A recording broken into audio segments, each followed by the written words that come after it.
Bonjour, bonjour tout le monde. En befou, chaîne Mousso Demisani Mawakro, fin suis très urgent. C'est très urgent. Mbalma on est vidéo tellement de aba suis Jona.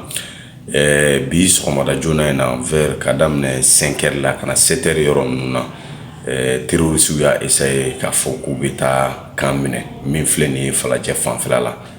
Donc maintenant, tasuma jigiluka. Tasuma kami armée yo de jiguka. Parce que vous pouvez suivre l'armée fait, ou pour yoro mina kana, à part vous pouvez suivre. Donc vous pouvez faire un camp mine. Vous pouvez faire un camp mine. École des gendarmeries me fait faladje, vous pouvez faire un yende mine. Mais tasuma de jigiluka, mais c'est un kokura. Tasuma de jigiluka. Et puis armée beka ratissage ke ka nini ke mogo be qui impliqué les deux koina, konona na ani konona na obeko lu be ni sisan. Avion n'a drone be mobilisé dans ça. Bamako et environ. Ou bora femme nous fait ka bête dobi jona. Chumina kaseka ko kiseka don ani fin prokotola kaseka tegeda au bekan. Mais antna bilan fofolo parce qu'il dit pas ma communiquer ka bilan ni fin fo. Mais en tout cas, un ministère de la sécurité, de la protection civile, an yo luka communiquer ou ya ira ka foko bashité. La situation est totalement sous contrôle. Problème aussi soro ama oumé follow. Donc maintenant, on a communiqué fin soro d'une manière officielle. Bashimanga mogoshi soro. Wa usira kan nu kumbega tasuma kami jigukan. Utmega na mina anyema sega soro. Donc maintenant, même une fois jama ici anyaba la toi média nous RFI ni Jeune Afrique ni fin ton nous. Ouega ira moko la de ka foko coup d'état tunake.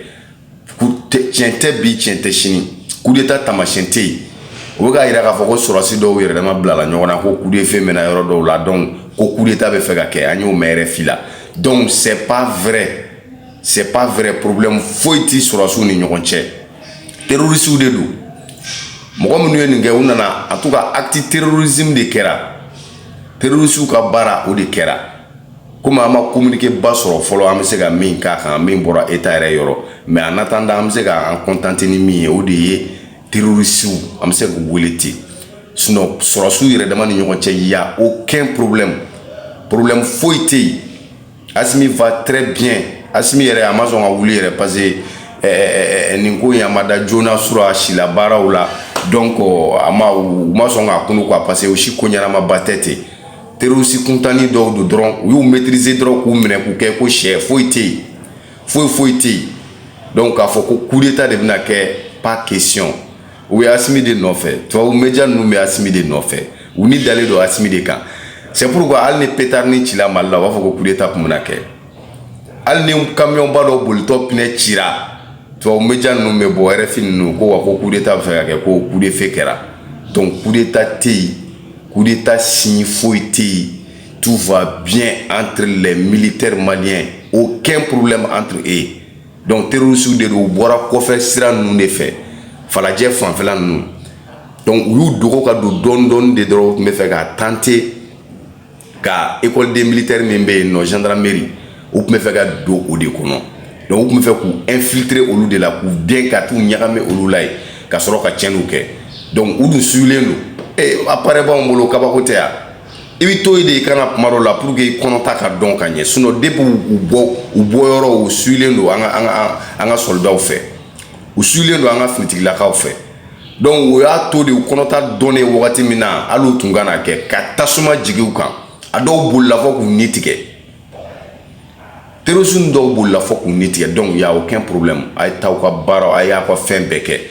Donc armée communiqué que ka fo mo mo ba yoro nay ou ka ko kene vigilance ou ka armée be ka kuma mun fo ka instruction mun di ou ko la me ka baraka noy donc ku hakli to yere la secteur nun konona a fanfela ou ka ta aéroport fanfela nun fait a tanika segi ou ka jatemina ou ka armée suit ni armée min fo nye ou ko ke parce que ñin nous de ba bara ou la population be averti les fleni.